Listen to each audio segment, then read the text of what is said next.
Hey guys, it's going to be another short video. I'm just currently driving to work right now to a studio that is not too far from my house that I'll be working from for the next few months.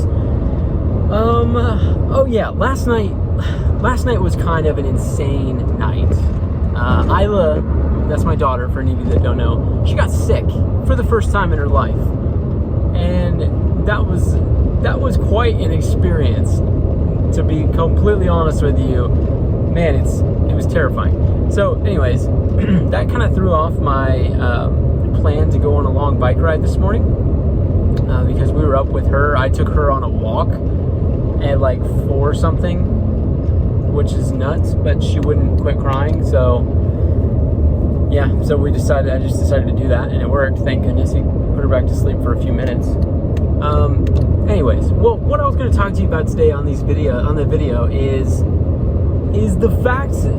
Adobe, and the fact that they're diving into 3D a lot more now, according to their release that they announced a couple of weeks ago, maybe like a week and a half ago.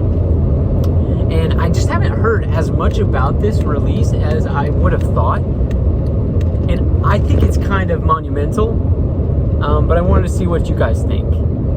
For those of you that have not heard yet, Adobe has been teetering on the fence with the 3D world. And they've made After Effects have a few more features for 3D. They also bought Substance Painter, Substance Designer, Substance Alchemist, that whole suite a few years ago at this point. I think it's been a few years. Anyways, at the release this last week or whatever, they announced that Substance is now becoming an Adobe product. They don't just own it, they're making it an official Adobe product. And they've added a few more small things to that suite that are really gonna put it up against bigger 3D platforms. I say that, but there's also some really big caveats. Like, they're not really there yet. The programs, like for example, one is called Stager, Adobe Substance Stager. And you can drop in models. You can like upload models and then move them around a scene and adjust lighting and use HDRIs and things like that. That didn't exist before in the Adobe landscape.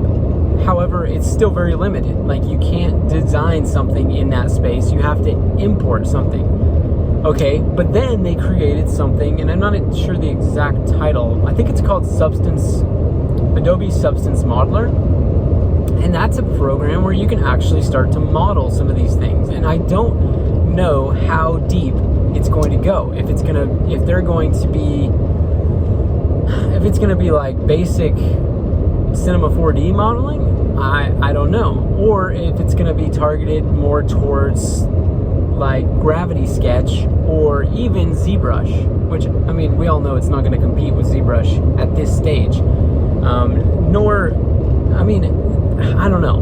None of these things are worth using at this point yet, but it's all just so interesting and kind of telling to watch Adobe release these programs. It just feels like it's a matter of time before they come in and sweep the industry. And maybe these other companies, Blender, Cinema 4D, Maya, Houdini, maybe they have enough of a footing to where Adobe can't uproot them yet. I mean, at this stage. But I don't know. I mean, Adobe just kind of does that to things. And so, I don't know. That's kind of where I'm at with all of it. I'm a little scared of it because it makes the first layer of 3D very, very achievable and very easy and cheap. Did I already say that? So it's basically time for us to like start moving into a lot more, like move into the next layer of 3D so that we still have a lot of value in the industry. Yeah, so I'm just keeping my eye on that and making sure that I stay ahead of that wave. Like, wherever Adobe is, I'd like to be so much far past what their programs are capable of, so that, I mean, the people that end up buying that software, then they don't take over everything that I've been working towards, you know? And another thing I should mention is these are not included in the Adobe suite, from my understanding. You can't just download these programs from the Adobe suite. You have to still pay for Substance. And not only do you have to pay for the typical Substance, which is like $20 for Painter, Alchemist, and Designer, I feel like you have to pay, I think it was $50 to have the Stager, the Modeler, and all these other components as well. Oh yeah, and Substance Source. Sorry, my steering wheel's cutting off my face. Substance Source also announced that they're bringing in their own models as well, and they look really, really good. So that's probably going to take over Sketchfab, and like honestly, it's just going to kill all those other modeling companies, I think, because these models are great and the topology is going to be amazing. And yeah. So, anyways, I'm actually about to pull up to the studio now. Thanks for watching. I will. I want to hear your thoughts on this for real. Let me know what you're thinking. But hope you have an amazing week. I'll see you next Tuesday.